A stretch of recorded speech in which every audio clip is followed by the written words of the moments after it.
Hey la team, comment vous allez? J'espère que vous allez bien. Chez moi, ça va toujours. À Zanzibar, toujours bien. Et aujourd'hui, je vais raconter une petite partie de ma vie personnelle. Je pense que ça pourra vous aider.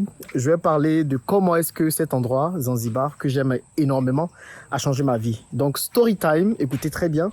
Surtout si vous voulez revenir en Afrique, en tout cas pour ceux qui sont de la diaspora, ça pourra vous aider parce que je vais partager des choses forcément qui vont vous aider à prendre les bonnes décisions pour vos vies. Il fait très chaud, il y a un bon soleil là. Regardez derrière moi le soleil. Il est où? Il est fort, mais en tout cas, ça montre qu'en Afrique, il fait bon, il fait beau. Et je sais même pas, non, je dois pas mettre le t-shirt, je me promène torse nu ici, mais bon, comme je vais être pudique à cause de la vidéo, donc du coup, je mets quand même la vidéo. On va s'asseoir et je vais vous raconter l'histoire. Donc, si vous voulez revenir en Afrique, que vous posez les questions de savoir est-ce que c'est le bon moment, est-ce qu'il faut revenir, écoutez attentivement cette vidéo, elle pourra vraiment vous aider. Et je suis sûr qu'elle va vous aider. Donc, pourquoi j'aime autant Zanzibar? Je peux vous dire que Zanzibar a changé ma vie, clairement. Zanzibar a vraiment changé ma vie et je vous expliquerai pourquoi. Quand je découvre Zanzibar, c'est en 2018 pour la première fois. Donc je viens ici pour la première fois, j'entends parler de Zanzibar. Je vivais à Dubaï en 2018. Et en 2018, je me posais déjà des questions sur le retour en Afrique. Je me disais, j'avais envie de venir en Afrique. J'en avais parlé à ma femme. Ma femme hésitait un peu. Elle se demandait, mais est-ce que les hôpitaux sont bien? Est-ce qu'on trouvera l'école pour les enfants? Donc elle se posait beaucoup de questions. Donc 2018, on s'est dit, bon, on va quand même venir en Tanzanie. On est passé d'abord par Dar es Salaam, la capitale de la Tanzanie. Et après Dar es Salaam, on a décidé de venir à Zanzibar pour voir un peu comment est l'île et tout. Et moi, quand j'arrive à Zanzibar, je tombe tout de suite amoureux de l'île, clairement. Et on part dans un hôtel, le Savera Beach Hotel. Je vous l'avais montré la dernière fois que j'étais venu à Zanzibar. Et quand on part là-bas, le gérant, c'est un Indien. Donc un Indien aussi qui a vécu à Dubaï. Donc moi j'arrive, moi je savais pas. C'est ma femme qui avait fait toute la réservation. Il faut vraiment que je fasse arranger ma dent là. Donc c'est ma femme qui avait fait la réservation de l'hôtel. On arrive à l'hôtel, un Indien super sympa, Savio, qui nous accueille, qui nous met bien, qui nous explique un peu que faire à Zanzibar, où partir et tout. Et puis Savio un soir, on s'assoit là, on discute et puis il me raconte son histoire un peu.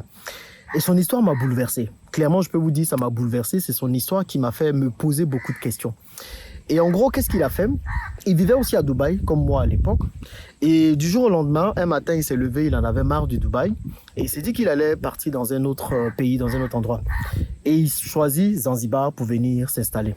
Donc, au lieu de partir en Inde, il est d'origine indienne, au lieu de partir en Europe et tout, il dit qu'il lui veut venir à Zanzibar. Et donc, il vient à Zanzibar, il achète une parcelle de terre, à peu près 2000 mètres carrés.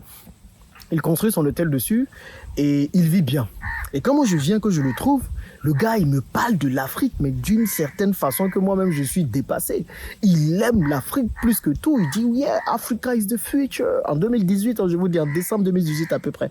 Donc, il m'explique comment est-ce que l'Afrique, c'est le futur. Comment est-ce que lui, il a décidé de quitter Dubaï pour venir en Afrique. Comment est-ce qu'aujourd'hui, il vit de façon épanouie en Afrique. Et tout. Donc, moi, en 2018, je suis en train de me poser des questions. Je me dis, bah, est-ce que je retourne en Afrique ou pas? Et je suis là, je me pose les questions. Et puis, je vois en face de moi un Indien qui est là, qui est fier de revenir en Afrique, qui est content de revenir en Afrique et qui m'explique comment il se fait de l'argent en Afrique. Et il m'a montré combien il gagnait avec son hôtel et tout. Et il était totalement transparent avec moi. Je regarde ça. Et puis je me dis, mais moi qui suis africain, désolé, je suis obligé de crier pour que vous puissiez comprendre. Je dis, mais moi qui suis africain, qu'est-ce que je fais? Pendant que je suis là-bas en train de blanchir à Dubaï, en train de faire genre j'ai une belle vie à Dubaï. Voici un Indien qui n'est pas d'origine africaine, qui décide de quitter Dubaï pour venir s'installer en Afrique et qui me montre toutes les merveilles de l'Afrique. Je peux vous dire que j'ai reçu une claque. Et depuis ce jour où Savio et moi on a discuté, merci beaucoup à Savio, je vous assure que je ne dormais plus tranquille. Quand je suis reparti à Dubaï, mais c'était un bouleversement, c'était un choc pour ma vie. Je me disais, mais attends, quelqu'un qui n'est pas de l'Afrique, c'est lui qui est content comme ça d'être en Afrique. Moi qui suis africain, je veux venir et puis j'hésite. Je me demande où sont les écoles. Est-ce qu'il y a de bonnes écoles? Est-ce qu'il y a de bons hôpitaux et tout? Pourtant, lui, il ne s'est même pas posé les questions. Il est venu en Afrique. Et il m'a dit une chose qui m'a bouleversé, que je savais déjà. Mais vous savez, parfois, vous savez des choses.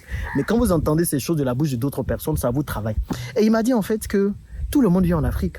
Les Européens viennent en Afrique.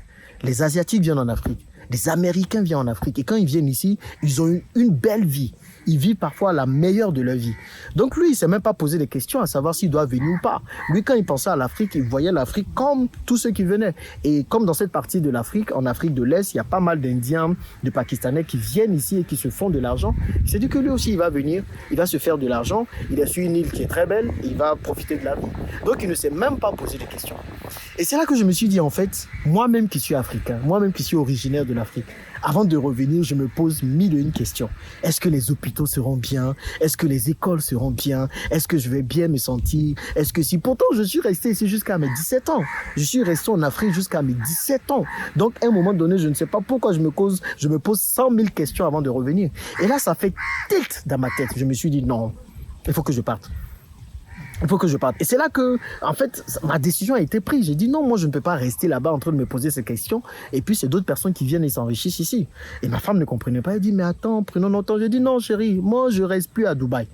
2000, faut qu'on fasse pour partir. Donc 2019, c'est dans ma tête. Je commence maintenant à chercher les différentes villes où on peut partir, les différents pays. Parce que moi, je ne suis pas spécialement partisan du fait que quand tu retournes en Afrique, il faut absolument retourner dans ton pays d'origine. Si ton pays d'origine, tu rencontres des soucis là-bas, qu'il n'y a pas la stabilité politique, économique et tout, tu peux aller dans d'autres pays. Et c'est là, pour ceux qui suivent la chaîne depuis longtemps, que j'ai commencé à penser au Rwanda d'abord, après à Nairobi, après à Accra et puis Abidjan, et puis finalement Abidjan l'a emporté parce qu'Abidjan, ça reste Abidjan quand même, vous comprenez, même si j'étais pas de la Côte d'Ivoire, j'allais tout faire pour repartir à Abidjan parce que je trouve qu'Abidjan c'est super sympa. Donc pourquoi je vous raconte cette histoire? C'est tout simplement pour tous ceux qui se posent des questions. Je sais qu'il y a des gens de la diaspora qui se posent encore des questions, qui se demandent, est-ce que je dois partir en Afrique? Est-ce que tout est bien en Afrique? Est-ce que je vais m'y retrouver? Vous vous posez d'énormes questions. Est-ce que les hôpitaux sont bien? Est-ce que j'ai le budget nécessaire? Est-ce que niveau business, ça va marcher? Ce sont des questions légitimes que vous avez le droit de vous poser. Mais à un moment donné, peut-être que toutes ces questions ne vont pas trouver réponse. Et il faut venir sur le terrain pour peut-être trouver réponse. Moi, je peux vous dire que depuis que je suis revenu en Afrique, ma vie a un sens. Pour tout vous dire, pour être franc avec vous, depuis que je suis là, je sens que je suis utile. À Dubaï, je faisais de l'argent. Je ne peux pas mentir. Je faisais de l'argent. Je gagnais jusqu'à 20 000 euros par mois avec tous mes business et tout. C'était bien. Mais j'étais vide. J'étais vide parce que je me sentais comme un pion dans un système déjà bien établi. Mais ici en Afrique, je change les choses. Je suis un acteur du changement. Je crée des emplois avec mes différents business que je mets en place. Je donne de l'espoir à des milliers de personnes, clairement, à travers mes vidéos sur les réseaux sociaux, à travers les business que je mets en place. Ce sont des familles, des centaines de familles qui mangent grâce à tous les business que je mets en place. Ma vie a un sens désormais. Et je peux vous le dire aujourd'hui avec assurance, je ne me vois nulle part ailleurs qu'en Afrique, clairement. Regardez, ici, j'ai envie de mer. Je viens ici à Zanzibar, et là, il y a Assini en plus. Il y a Assini, mais si j'ai envie de mer, je viens ici à Zanzibar, regardez le paysage. Qu'est-ce que je vais aller chercher ailleurs? Dites-moi. Qu'est-ce que je vais aller chercher ailleurs? Si je veux la neige, il y a des endroits ici en Afrique où il y a la neige aussi également. Si je veux d'autres choses, dites-moi, citez-moi les choses que vous voulez en Afrique, que vous pensez ne pas avoir. Et bien que vous avez chez vous là-bas, dans la diaspora, que vous ne pensez pas ne pas avoir en Afrique. Citez-les-moi. On peut les avoir ici. Donc c'est un message vraiment à tous les Africains de la diaspora. C'est le moment de rentrer en Afrique.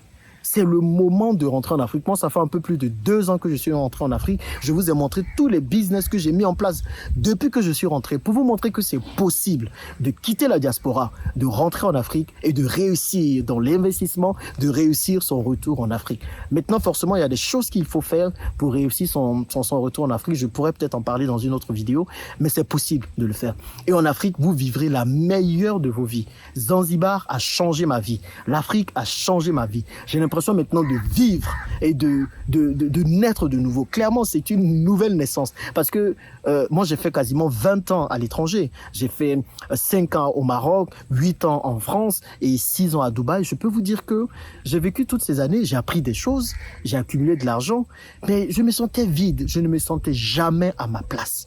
Vous comprenez? Il fallait tout le temps se battre pour se faire accepter. Il fallait tout le temps faire plaisir. Il fallait tout le temps montrer qu'on sait ci, on sait ça. Il fallait tout le temps s'intégrer. À un moment donné, je n'en pouvais plus. Et je me suis dit qu'il était temps de rentrer. Et mes questions ont trouvé réponse en Afrique. Il y a certaines questions, je me posais. Par exemple, est-ce que les hôpitaux seront bien et tout? Mais en rentrant en Afrique, j'ai pu trouver des hôpitaux. Est-ce que Je vais m'y plaire, mais en rentrant, je me suis totalement plu. Aujourd'hui, je renais, vous-même, vous pouvez le voir, je suis plus le même Jean-Yves. J'étais morose à un moment donné à Dubaï, mais mon corps était à Dubaï, mais mon esprit était en Afrique. Et ça ne pouvait plus durer. Donc, c'est un message pour vous tous qui hésitez encore pour rentrer en Afrique. C'est le bon moment. C'est maintenant ou jamais. D'autres personnes se font de l'argent ici en Afrique. L'hôtel dans lequel je suis, si je vous raconte l'argent que le propriétaire brasse. Pourtant, ces deux propriétaires, ces deux amis d'enfance qui ont décidé de se mettre ensemble pour faire cet hôtel-là, mais ils ne sont pas tous deux de l'Afrique. Il y a un qui a des origines de Zanzibar et l'autre pas du tout. Mais ils sont contents et ils vivent bien ici. Et vous partez, vous regardez, c'est que des Européens qui sont dans cet hôtel. Ce n'est pas normal. Ce n'est pas normal. Où nous sommes les Africains, même si notre propre continent, nous ne sommes pas présents. Si nous voulons tous partir à un moment donné, qui construit l'Afrique? C'est le moment de rentrer et puis je suis convaincu que l'Afrique va changer vos vies.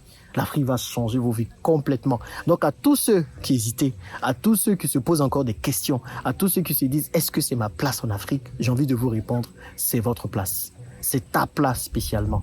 Prépare-toi bien, parce que forcément, il faut de la préparation pour rentrer. Mais prépare-toi et rentre. La vie, c'est pas en Occident. La vie, c'est pas en Occident. La vie, c'est ici en Afrique.